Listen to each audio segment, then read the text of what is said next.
ගෙදර ඉඳන්ම volt 12 battery චාර්ජරයක් හදමු. ලොකු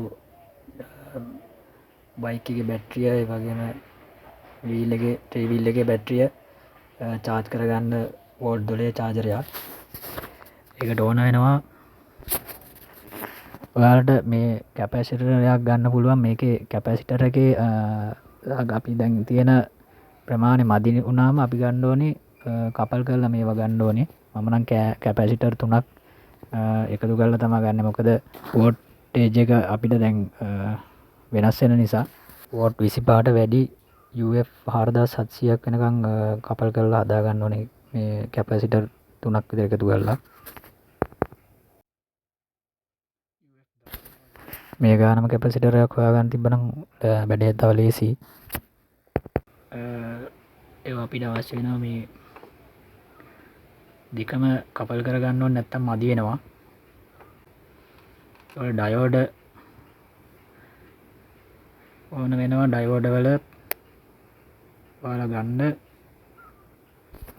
5ට වැඩි 10 12 වගේ උනාට කමන්නේ.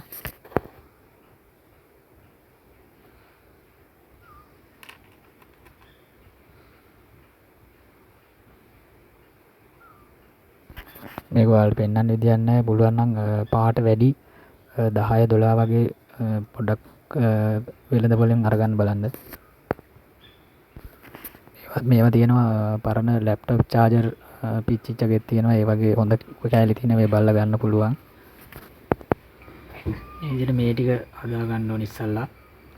මේ කැලි ටික ඉස්සල්ලා අරගෙන ඊට පස්සේ පොඩි බල්බ් එකකුත් ගන්න. ඊට පස්සේ වෝල්ට් 12 ට්‍රාන්ස්ෆෝමර් එකක් ගන්න. මේ තියෙන්නේ නිතරම මේ දෙකේ ඍණ පැත්ත තමයි මේ තියෙන්නේ. ඊට පස්සේ අපි මේක කපල් කරනකොට එන්න මේව තමයි අපි සාමාන්‍යයෙන් බැටරි එක ක්‍රමයට තමයි මේක කපල් කරන්න ඕනේ.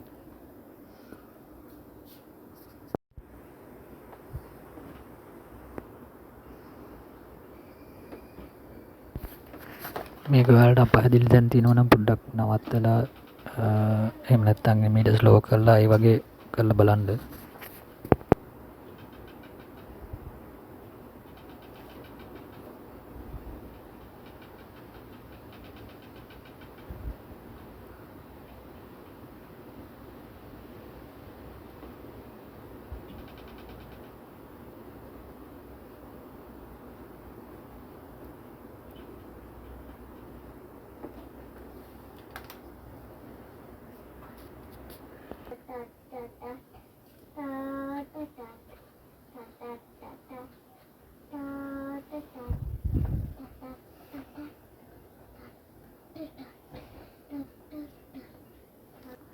ඊට පස්සේ මේ දෙක මම එකට කපල් කරන්න ඕනේ. ඉතින් පාස් ගන්න.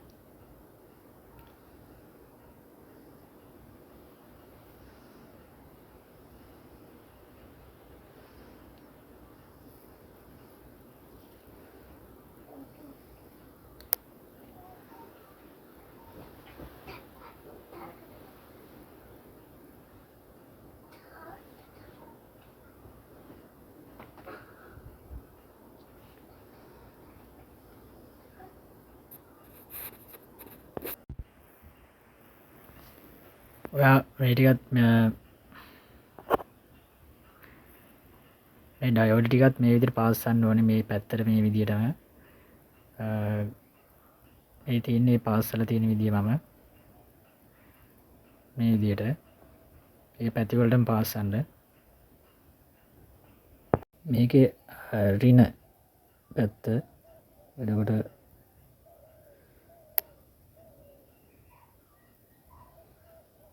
මේක මේ පැත්තට මේ ඩයෝඩේ මේ පිටිපස්ස තියෙන පැත්තට මෙන්න මේ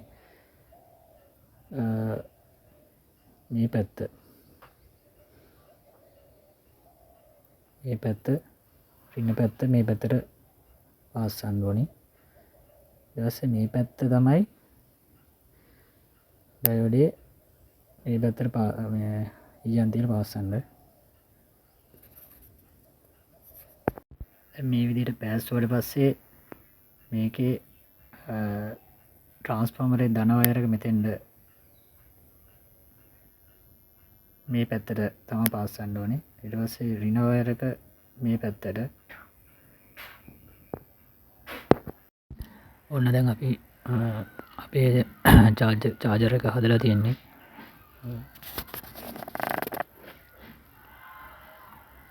මේ චාර්ජර් පින් එකේ ධන ඉතින් ඍණ පැත්ත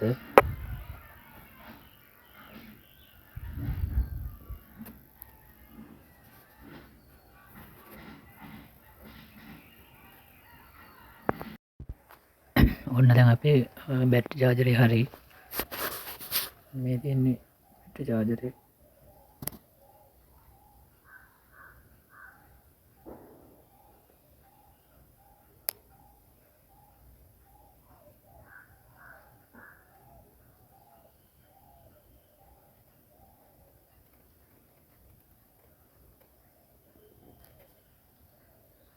ඊළඟට අපි මෙන්න මේ බල්බ් එක තමයි හයි කරගන්නේ.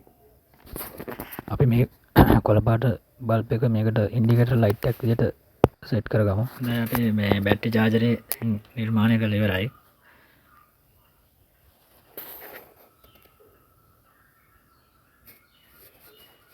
මේ දෙන ඉන්ඩිකේටර් ලයිට් එක ඒකත් ඒ විදිහට වැඩ කරනවා. ඊට පස්සේ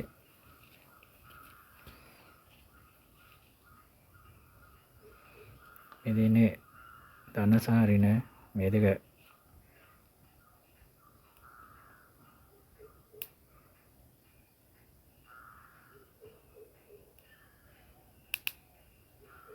අර වෙනවා වෝල්ටේජ් එක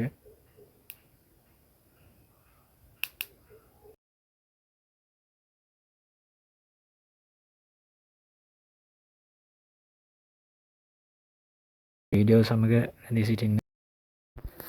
හොඳයි අපි මේ බෑලා තියෙන බැටරියක් මේකට දාලා බලමු. මේ තියෙන අපි හදපු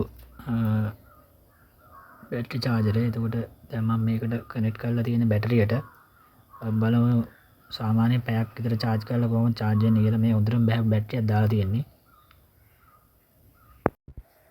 හොඳයි අපි බලමු දැන් විනාඩි 5ක් විතර මේක charge කරානේ. අපි බලමු දැන් මේ charge වෙලාද කියලා. ඉතින් වෝල්ට් 12 බල්බ් එක